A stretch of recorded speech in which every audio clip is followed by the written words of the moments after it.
On a cold winter night in Las Vegas, young American fighter Gervonta Davis walked alone through the neon-lit streets, carrying the weight of a recent defeat that had shaken his confidence. His steps were heavy, his mind swirling with doubts about his future in boxing, while the cutting wind seemed to mock his vulnerability. The pugilist from Baltimore, known as Tank in the ring, had lost a significant portion of his fortune due to a devastating combination of reckless investments, poorly negotiated contracts, and serious tax debts that his former advisors had neglected for years, leaving him in a desperate situation despite his fame. The bright casino lights reflected on his tired face, creating shadows that seemed to deepen the worry lines on his forehead. Gervonta observed the crowds of happy tourists, feeling invisible and insignificant, a fallen champion who now faced not only professional shame, but also the harsh reality of not being able to pay for his sick mother's medical treatment in Baltimore. The recent diagnosis of advanced cancer required specialized treatment that his insurance didn't cover, and the medical fees were piling up like insurmountable mountains. The American boxer had exhausted all his options, knocking on the closed doors of former sponsors and supposed friends who celebrated his victories, but disappeared with the first significant defeat. The feeling of abandonment weighed on his broad shoulders, now curved under the burden of responsibility and despair, as he contemplated the irony of his situation. A fighter known for his strength and determination, now reduced to begging for help. In his pocket, a crumpled flyer announced a charity training session led by Filipino legend Manny Pacquiao, who was in town for a charity event. Gervonta had crossed paths with the veteran several times at promotional events over the years, exchanging cordial greetings and mutual admiration from a distance, but never developing a close relationship beyond the professional respect that everyone in the boxing circuit nurtured for the legendary Filipino. The admiration he felt for the veteran boxer mingled with shame for his own situation, creating an emotional storm that kept him paralyzed between need and pride. With the last dollars in his pocket, the young American finally made the desperate decision to seek out the legendary Filipino fighter, not as a professional colleague, but as a broken man begging for guidance and assistance. The address on the flyer indicated a modest gym on the outskirts of the city, far from the bright lights of the Strip, an improvised location for the charity training session that Pacquiao would hold the next morning for underprivileged youth from the local community. The morning sun had barely begun to color the horizon when Gervonta arrived at the modest gym, a worn-out building with peeling walls and old equipment that contrasted drastically with the luxurious training centers he was accustomed to. Young, aspiring boxers were already forming an enthusiastic line outside, their eyes shining with hope and admiration for the chance to learn from a living legend of the sport. The American kept his distance, hidden under a worn cap and dark glasses, his pride still resisting the act of humility he was about to perform. Inside the gym, Manny Pacquiao moved with the same grace and humility that had characterized his entire career, completely ignoring the fact that he was a global boxing icon and influential politician. The modest-statured Filipino, with black hair slightly graying at the temples, guided the young people with patience and attention, correcting postures and offering words of encouragement in his accent-heavy English. His gentle smile and attentive eyes revealed the deep compassion he had always shown both inside and outside the ring, a quality that transformed him from a poor boy from General Santos City into a respected global figure. For hours, Gervonta observed from a distance, noting how the veteran dedicated the same attention to each young person, regardless of their skill level or demonstrated potential. The Filipino's genuine humility was palpable, as rare in the boxing world as his extraordinary talent, and provoked in the American conflicting feelings of even deeper admiration and shame. Each minute of observation made it more difficult for Gervonta to gather the courage necessary to approach, especially when noticing that, unlike in his heyday, Pacquiao wasn't surrounded by security or handlers, just smiling children and volunteer trainers dedicated to the community. When the session ended and the young people began to disperse, their faces glowing with the sweat of effort and the satisfaction of the unique experience, Gervonta's heart raced as he realized his window of opportunity was rapidly closing. With hesitant steps, the American finally advanced toward the Filipino, who was wiping sweat from his face with a simple towel, completely unaware of the other world champion's presence in his improvised gym. The moment of truth came when the eyes of the two fighters met. Pacquiao immediately recognizing the young boxer, despite his attempt at disguise, his dark eyes revealing first surprise and then genuine concern upon noticing the downcast expression and defeated posture of the once confident tank. With a gentle smile, the Filipino extended his hand for a greeting, briefly recalling their previous encounters at international events, where they had exchanged cordial but superficial words. This simple gesture triggered an overwhelming emotion in Gervonta that almost made him retreat. But something in the veteran's welcoming expression kept him steady, as if an invisible cord of understanding was already being woven between the two men from such different worlds. Seated in an isolated corner of the gym, on wooden benches worn by time, the two boxers formed a striking contrast. Gervonta, with his defined muscles and visible tattoos under his loose t-shirt, seemed physically larger but emotionally diminished in the presence of the serene Filipino. With a voice broken by emotion and shame, the American related his desperate situation, his mother's illness, the debts accumulated over years of financial mismanagement and undeclared tax problems, the loss of sponsors, and the overwhelming sense of failure that had consumed him since his defeat in the ring. Each word seemed to tear away a piece of his pride, transforming the fierce Tank Davis into just a desperate son trying to save his mother. Pacquiao listened attentively, his gentle eyes never leaving the young fighter's face, absorbing not just the words, but also the pain that emanated from every gesture and sigh.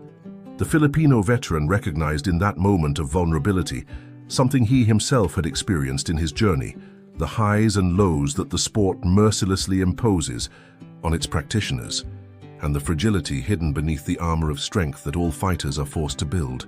Without interrupting, without judging, the man who had conquered 8 different categories in world boxing merely offered his complete presence, an act of respect that Gervonta didn't expect and that made him feel simultaneously exposed and embraced.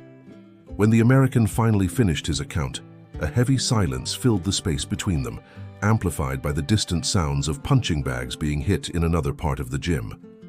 Gervonta kept his gaze fixed on the floor, unable to face the man whose help he sought, fearing to see pity or, worse still, disappointment in the eyes of the fighter he had always secretly admired. The request for financial help for his mother's treatment had remained implicit in his story, his throat closing before he could explicitly verbalize what he needed, pride still fighting against desperate necessity. To the young boxer's surprise, Pacquiao suddenly stood up, indicating with a gesture that Gervonta should follow him. Confused, the American accompanied the Filipino through the gym to a small improvised office in the back, a simple room with a metal desk and some plastic chairs. There, without fanfare or ceremony, Pacquiao opened a drawer and removed a checkbook, an act that made Gervonta's heart race, with a mixture of anticipated relief and renewed shame for needing to accept charity from another fighter. However, what happened next caught the American completely off guard. Instead of simply filling out a check, Pacquiao put the checkbook away again and looked directly into Gervonta's eyes with an intensity that contrasted with his previous gentleness. With firm and compassionate words, the Filipino explained that he would not offer money, but something he considered infinitely more valuable, an opportunity. Pacquiao proposed that the young fighter join him for 2 intensive weeks of training and mentoring, not just about boxing techniques, but about financial management, personal responsibility, and the true meaning of being a champion inside and outside the ring, values that had allowed the Filipino to maintain his integrity and prosper throughout decades in the merciless world of professional boxing. The following morning brought a transformed Gervonta to the gym, arriving before dawn, determined to demonstrate commitment despite the initial disappointment of not receiving the financial help he had expected. The American had spent the night, awake, divided between frustration at Pacquiao's proposal and a small flame of hope that perhaps there was something valuable to learn from the veteran. Wearing simple training clothes, Without the usual gold accessories and designer clothes that characterized his public image, Tank seemed younger and more vulnerable, like an apprentice on his first day. Pacquiao arrived punctually, carrying his own worn equipment bag, without assistance or entourage, just the genuine humility that had characterized him since the days when he fought for a few dollars in the Philippines. The training began immediately, not with gloves or punching bags, but with an exhausting run through the still dark streets of Las Vegas, the Filipino setting a relentless pace that tested the American's limits, forcing him to confront not just his physical condition, but also his mental resilience after months of self-pity and neglect of training. During that first morning, no words were exchanged about money or Gervonta's mother's treatment, only technical instructions and occasional words of encouragement. When the American showed signs of giving up, the silent message was clear. Before receiving any kind of help, the young fighter would need to prove his commitment and willingness to work hard, not just for a few hours, but consistently, day after day. The sun was already high in the sky when they returned to the gym. Gervonta exhausted, and Pacquiao only slightly out of breath, a demonstration of the extraordinary discipline that the Filipino maintained even after decades of career and already approaching 50 years of age. The afternoon brought a surprising change in routine when Pacquiao took the American not for more physical training, but to a modest accounting office in the city center. There, a middle-aged man with thin-framed glasses and a serious expression waited for them, identifying himself as the Filipino's personal financial manager for more than 15 years. For hours, Gervonta was exposed to concepts of financial planning, responsible investments and asset management that he had never considered important, hearing shocking stories of other boxers who, like him, had earned and lost millions due to lack of knowledge and discipline with their own money. The evening ended with an unexpected visit to a local children's hospital, where Pacquiao was expected for a visit he regularly made when in the city.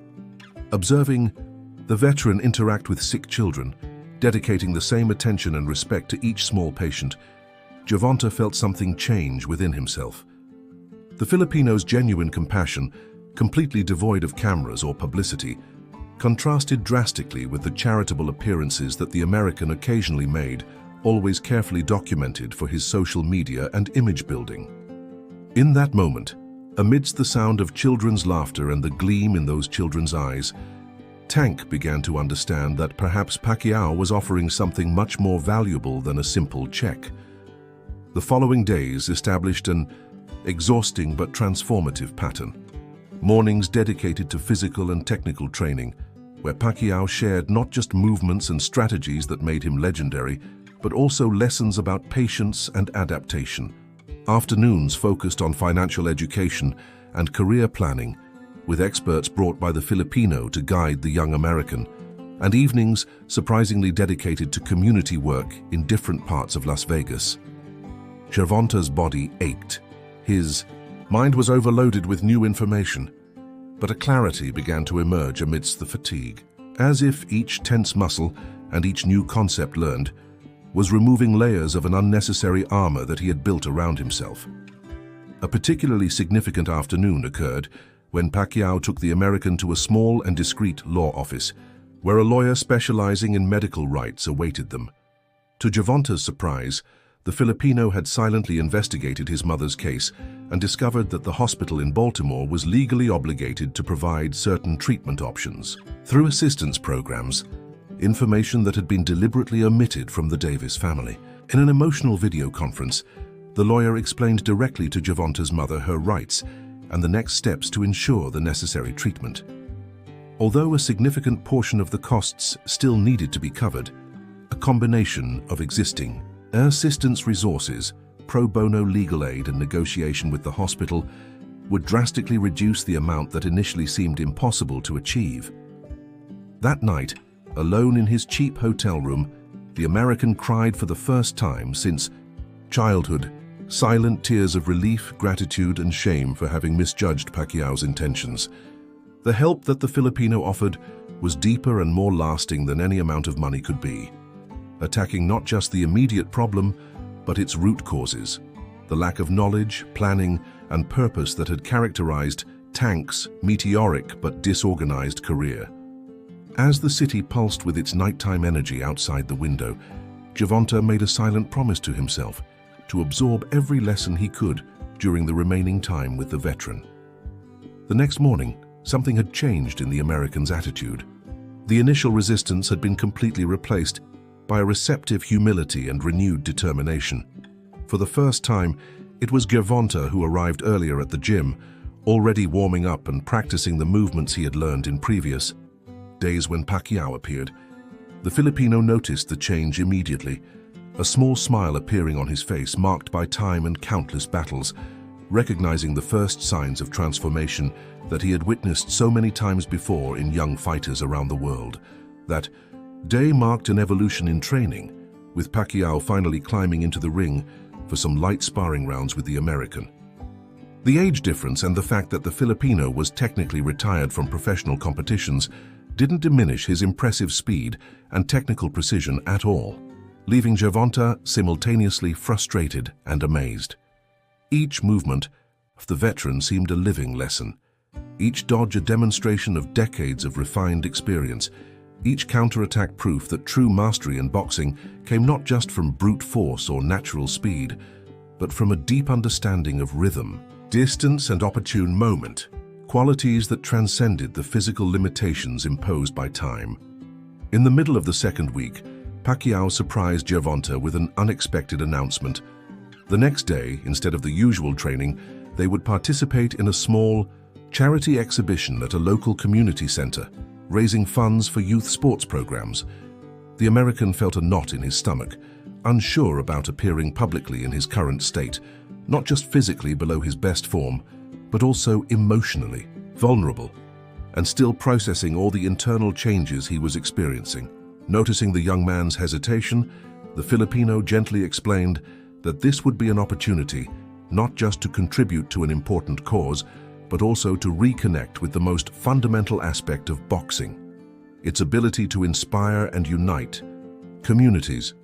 The event was modest in scale but enormous in significance.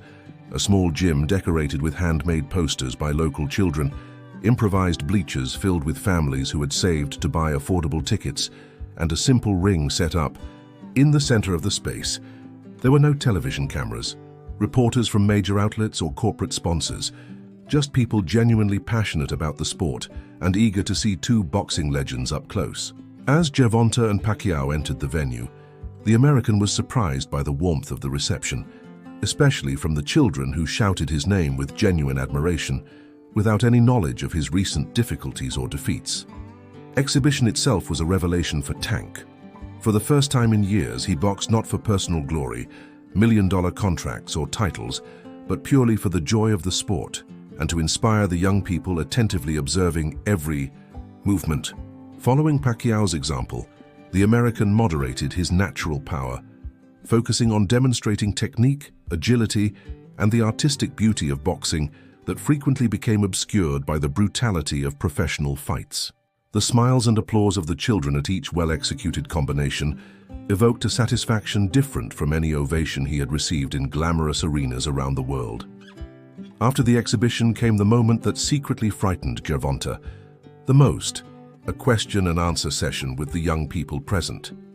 Accustomed to carefully scripted interviews and rehearsed responses, the American feared the brutal and unpredictable honesty of children's questions.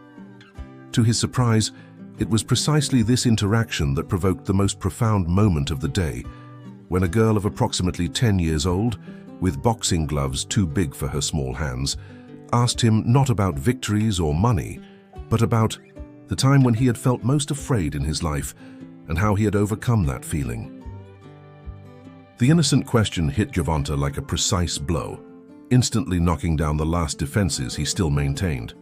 With a voice choked with emotion, the boxer shared not glorious stories of overcoming in the rings, but his recent experience, a feeling failed, lost and terrified by the possibility of losing his mother without being able to help her. The silence that took over the gym was almost palpable, adults and children equally touched by the unexpected vulnerability of someone who had always projected an image of invincibility. When he finished his account, including how Pacquiao's guidance was helping him find a better path, not just for his career but for his life as a man, the spontaneous applause that arose carried a different quality. It wasn't admiration for fame or ability, but respect for the courage to show oneself truly human. That night, as they returned in silence to the original gym, Pacquiao finally broke the protocol he had established from the beginning. For the first time, he invited Gervonta to dinner in his hotel suite, not for more training or lessons, but for a conversation between equals. The American accepted immediately, realizing that something fundamental had changed in the dynamic between them, as if an invisible test had been passed through his honesty at the community center. Pacquiao's hotel suite proved surprisingly modest for someone of his global stature, decorated simply and containing various personal items that humanized the space. Family photos in simple frames, some books on faith and leadership on the bedside table, and a small improvised altar in a corner, reflecting the deep spirituality that had always been a central part of the Filipinos' identity. The dinner served was simple but abundant. Traditional Filipino dishes prepared especially at Pacquiao's request, a cultural expression that the veteran made a point of maintaining even when far from home. During the meal, the conversation flowed naturally to more personal territories, with the Filipino sharing his own journey from extreme difficulties in childhood, when he sold cigarettes on the streets to help his family survive, to his greatest triumphs in international rings. Without any trace of arrogance or self-glorification, Pacquiao spoke about his own falls and failures with the same naturalness with which he mentioned his historic victories, painting a portrait of a life truly lived in all its dimensions, with gratitude and purpose guiding each decision along the way. The most impactful moment of the night came when, after dinner, the Filipino led Gervonta to a small office adjacent to the main room of the suite. There he opened a document folder and revealed something that left the American momentarily speechless. Since the first day that Tank had sought his help, Pacquiao had silently mobilized his extensive network of contacts to organize a strategically planned comeback fight for the young boxer. It wouldn't be a title fight or with million-dollar purses, but a carefully structured opportunity against a respectable opponent that would allow Gervonta to demonstrate his technical evolution and, more importantly, rebuild his reputation in the boxing world.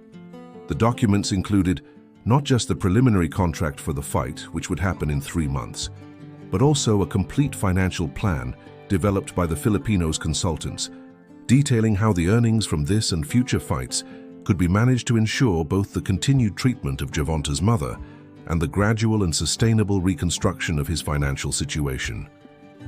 The plan was conservative and realistic, without grandiose promises of instant wealth, but offering something much more valuable, a clear path to stability and dignity that would take years to be completely traveled, but whose first results would already be visible after this initial combat. With tears in his eyes that he no longer tried to hide, Gervonta expressed his deep gratitude, not just for the concrete opportunity that presented itself, but for the investment of time, knowledge, and compassion that Pacquiao had dedicated to a stranger in need. The Filipino, with the serene wisdom that characterized him, explained that he didn't see his actions as charity, but as responsibility. Those who reached the top in any field had the moral obligation to extend a hand to lift others, creating a cycle of support that transcended rivalries, nationalities, or personal differences. This philosophy, Pacquiao explained, was the true legacy he hoped to leave in boxing, far beyond titles or statistical records. The evening ended with an unexpected proposal from the veteran. In the months preceding the comeback fight, Gervonta would be welcome to train at Pacquiao's official training camp in the Philippines, where he could not only continue his physical preparation under the guidance of the same legendary trainers who helped shape the Filipino's career, but also immerse himself in a culture that valued humility, community, and resilience above individual fame. The invitation wasn't a demand or condition for the help already offered, but an open door to a type of deeper and continuous mentoring if the American was willing to embark on this additional journey of learning and growth. 3 months later, the MGM Grand Garden Arena in Las Vegas vibrated with a different energy than usual. It wasn't a world title fight or a superstar confrontation that attracted the crowd that night, but something equally powerful: the redemption story of a fighter many had given up as finished. Gervonta Davis, physically and mentally transformed after intensive weeks of training in the Philippines, waited in his dressing room with a calmness that surprised even his closest assistants, a serenity that contrasted drastically with the agitated and impatient persona that had characterized his previous appearances. Quietly seated beside him was Pacquiao, not as an official trainer or part of his technical team, but as a mentor and friend, his discreet presence a constant reminder of the lessons that transcended boxing techniques. The American's transformation was visible, not just in his exceptional physical condition, but in small revealing details. The absence of ostentatious jewelry or flashy accessories, the respectful interaction with everyone around him, regardless of position or status, and the photo of his mother, now responding positively to treatment in Baltimore, carefully placed in a discreet corner of the dressing room, a silent reminder of the true purpose behind that night. The combat itself instantly became study material for boxing aficionados around the world. Instead of the explosive and sometimes reckless style that had defined previous fights, Gervonta exhibited a disciplined and technically refined approach that clearly carried Pacquiao's influence. His characteristic speed was now complemented by more efficient footwork, improved defense, and a strategic patience that allowed him to identify and exploit openings with surgical precision, instead of seeking knockout at any cost. Commentators repeatedly noted how certain movements and combinations evoked the Filipino's unique style, adapted for the American's physique and natural attributes, creating a fascinating synthesis of two generations of pugilistic excellence. Victory came in the 8th round, not through a devastating blow, but after a methodical display of technical superiority that left his opponent without answers, and the referee with no choice but to stop the fight. Gervonta's reaction at the moment of victory perfectly captured his transformation.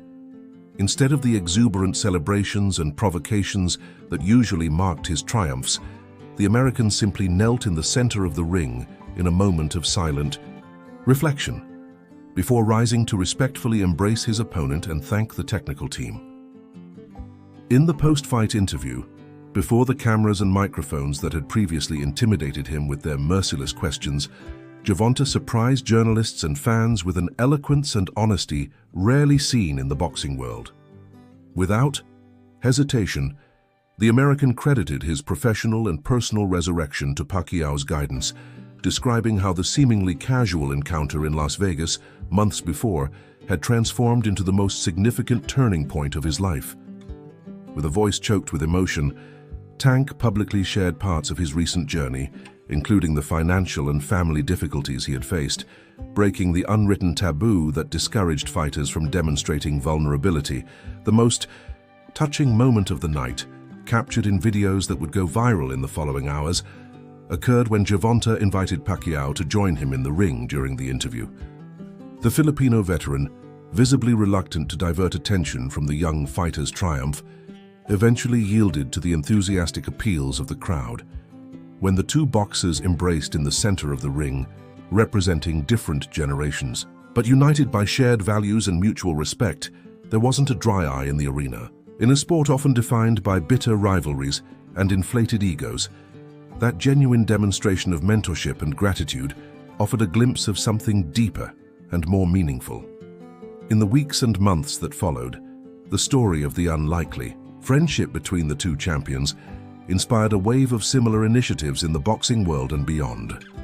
Veterans of the sport began to establish mentoring programs for young fighters facing difficulties, creating an informal support network that transcended rival academies and promotional affiliations. Gervonta, honoring the most important lesson he had learned from Pacquiao, now dedicated a significant part of his renewed earnings and free time to youth programs in Baltimore, his hometown, focusing especially on areas where he had grown up, surrounded by violence and poverty.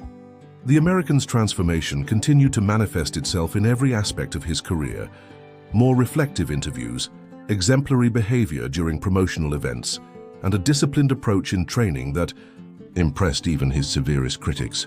The advertising contracts that had previously disappeared began to return, but Gervonta now carefully evaluated them, with his new financial advisory team, prioritizing long-term partnerships with brands aligned with his renewed values instead of lucrative short-term agreements that merely exploited his image.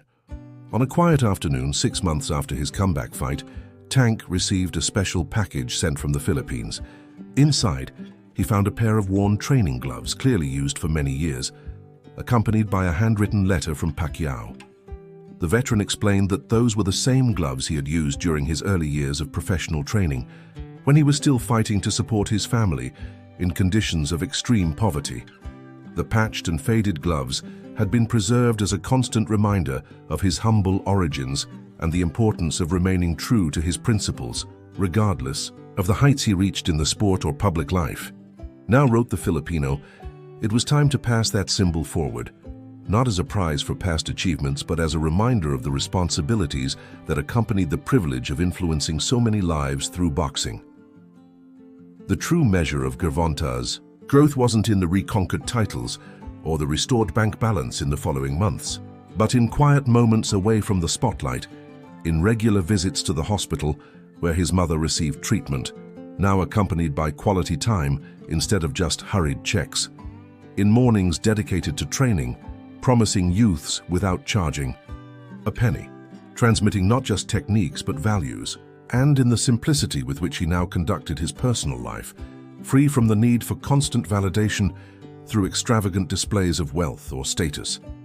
The circle was completed when, a year after their initial encounter in Las Vegas, it was Gervonta's turn to extend a hand to a young fighter in difficulties who sought him out after a devastating defeat. Without hesitation, the American offered not quick money or temporary solutions, but the same combination of practical guidance, emotional support, and structured opportunity that he had received from Pacquiao. In doing so, Tank wasn't just paying a debt of gratitude, but contributing to a gradual transformation in the frequently toxic culture of professional boxing, where the true value of a champion would be measured not just by victories in the ring, but by the positive impact created in the lives of others. At a press conference to announce his next world title fight, 2 years after that desperate night in Las Vegas, a journalist asked Gervonta what had been the most important lesson he had learned from Pacquiao. The American reflected for a moment before responding with the simplicity and wisdom that now characterized him. True strength didn't come from devastating blows or impressive muscles, but from the courage to be vulnerable, the humility to constantly learn, and the willingness to use any platform or privilege to elevate others. In a sport defined by its physical brutality, Tank Davis had found his true identity not as a destroyer, but as a builder of bridges, opportunities, and legacies that would last far beyond any title or record. The complete rebuilding of his career and finances would still take years of constant work and rigorous discipline, but the path was clearly traced with clarity and purpose. Even in moments of inevitable future difficulties, Gervonta knew that he carried with him something much more valuable than any fight purse: the lessons of a true champion who had seen potential where others saw only failure, and who had demonstrated that the greatest possible victory in boxing and in life was not defeating an opponent, but elevating those around him. If you enjoyed this story, don't forget to leave your like and subscribe to our channel.